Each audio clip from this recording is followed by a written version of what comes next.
Bonjour à tous et bienvenue dans ce nouveau tutoriel d'Excel. Alors, où aujourd'hui on va parler un peu des liens entre les différentes feuilles qui existent, comment créer des graphiques, comment utiliser des fonctions. Donc, là, on va remplir notre petit tableau. Donc, Fatou, Amadou, Cher, Khadija, Aouda, etc. Donc là, on mettra les notes du premier semestre. Là, on mettra 12, 11, 5, 15 et 9. Là, ensuite, on mettra 11. Là, on mettra 19. Là, on mettra 4. Là, on mettra 9. Et là, on mettra 19. Donc, alors là, nous avons un tableau qui va indiquer les différents étudiants, leurs notes de semestre 2 et leur moyenne générale. Donc, on mettra tous ces éléments sous forme de tableau, donc tableau automatique. Donc, je choisis ici de le mettre sous forme de tableau. Donc, voilà un peu.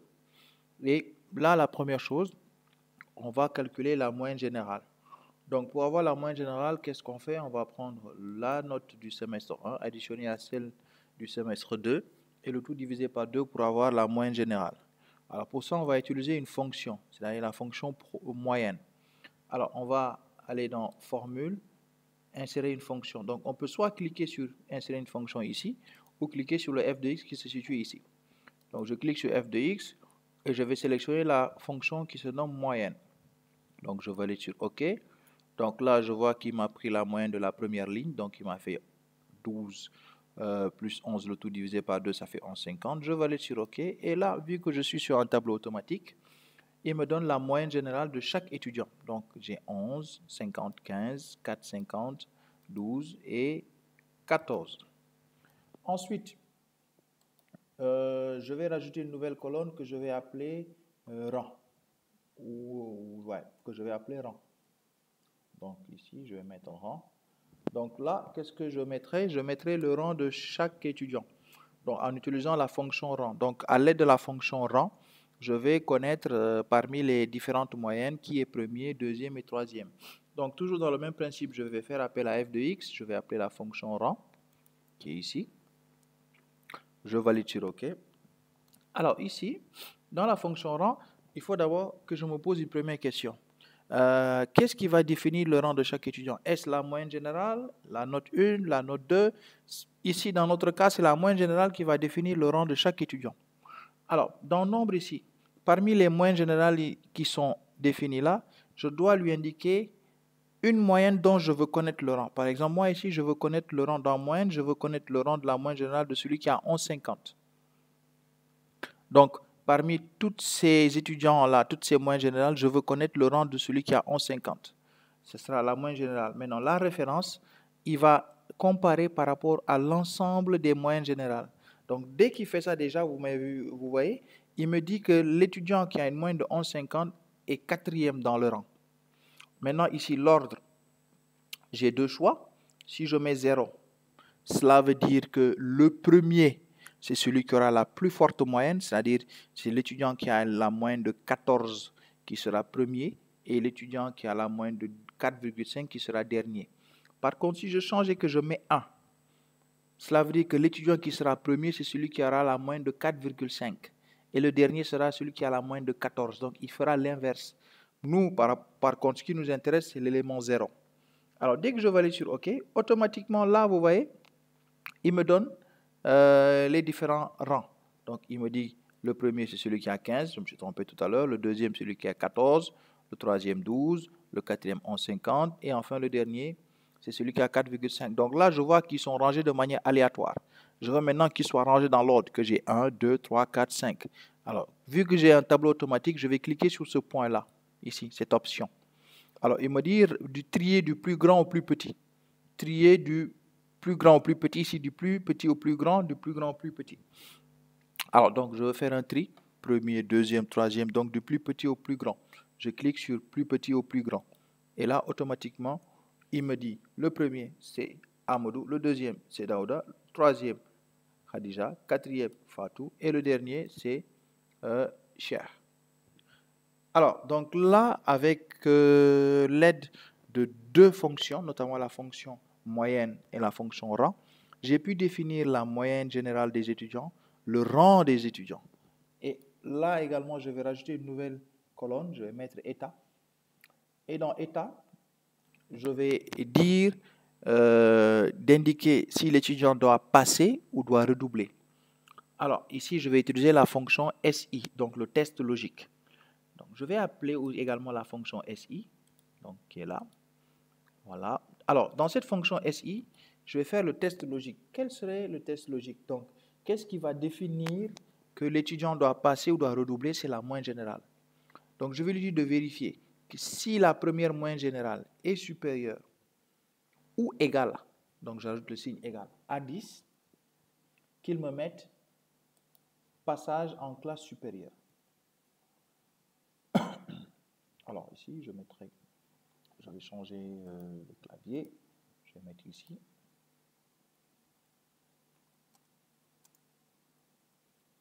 Passage en classe supérieure. Voilà. Ici, on va dire redoublement de classe. Voilà. Donc là, qu'est-ce qu'il va faire? Il va vérifier dans toutes les moyennes. S'il voit qu'une moyenne est supérieure ou égale à 10, il mettra passage en classe supérieure. Sinon, il mettra redoublement de classe.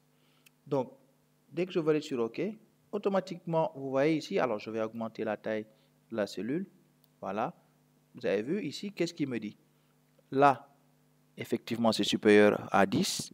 Là également, là également, là également. Donc, il n'y a qu'un seul étudiant qui redouble, c'est l'étudiant Cher, parce qu'il a une moyenne générale de 4,5 et que dans les rangs, il est cinquième. Donc, ici, il va effectuer ce qu'on appelle un redoublement de classe. Donc là, par exemple, nous sommes dans un cas typique où, aujourd'hui, nous avons utilisé trois fonctions. Donc, la fonction état, la fonction rang, la fonction moyenne générale, moyenne, qui nous permet de calculer ce que l'on appelle la moyenne générale. Alors, donc lorsqu'on sélectionne le tableau, on veut le déplacer. Donc, je veux le déplacer d'un rang. Tac, vous avez vu, le tableau a été déplacé. Voilà. Donc, ensuite, je vais rajouter ce que l'on appelle une colonne graphe. Une colonne graphe où je vais indiquer le graphe de chaque étudiant. Ou, donc ici, je vais faire le graphe. Alors, je vais mettre le graphe. Voilà. Donc, je mets le graphe. Je mets le graphe. Donc, ensuite, lorsque je mets en place le graphe, il me suffit d'indiquer le graphe de chaque étudiant. Alors, par rapport à cela, je vais dans le ruban insertion. Donc, soit je crée un graphe Sparkline où ça va concerner la ligne de l'étudiant, soit je crée ce qu'on appelle des graphiques de manière générale. Alors, cela dépend. Donc, je peux sélectionner le tableau et, par exemple, je veux créer un graphique de l'ensemble du tableau. Donc, je sélectionne ici le type de graphique. Donc, soit c'est des histogrammes ou soit c'est des diagrammes en secteur. Donc, par exemple, quand je clique sur le diagramme en secteur, alors, attendez, oh là là, j'ai fait une petite erreur. Voilà, donc je sélectionne, voilà, et je fais insertion, diagramme en secteur, voilà. Donc, vous avez vu, quand je sélectionne le diagramme en secteur, donc là, il me donne, par rapport à chaque étudiant, le diagramme correspondant. Donc, par contre, je vais ici le graphe, donc le graphique Sparkline qui n'existe que sur la version 2010 supérieure, donc 2010, 2013, 2016, pas sur la version 2007. Donc, je veux un diagramme Sparkline en courbe. Donc, qu'est-ce que je fais? Je clique sur le diagramme et je sélectionne la plage de données. Donc, quelles sont les données? Comment quel type de diagramme je vais mettre en place? Je vais choisir l'évolution des moyennes. Moyenne 1, moyenne 2. Donc, dès que je valide, donc il me donne la moyenne du premier étudiant. Il a eu 11 et 19. Donc, c'est pourquoi là, le diagramme est ascendant. Donc, quand j'utilise le recopieur, donc là, j'ai mes différents choix de diagrammes qui me permettent d'évaluer chaque étudiant par rapport au contenu de son diagramme spécifique. Alors, je peux également créer ce qu'on appelle des liens hypertextes. Des liens hypertextes, c'est-à-dire là, j'ai Amadou. Donc, Amadou a sa feuille propre. Je vais, par exemple, dire ici, je vais double-cliquer cette feuille, je vais l'appeler Amadou. Voilà. Donc, je vais l'appeler Amadou. Alors, dans la deuxième feuille, je vais acheter une feuille que je vais appeler. Alors, là, je me trompe ici. Alors, je vais supprimer cette feuille-là. Voilà. Donc, sur cette feuille, je vais appeler Daouda. Et enfin, sur la troisième feuille, je vais appeler,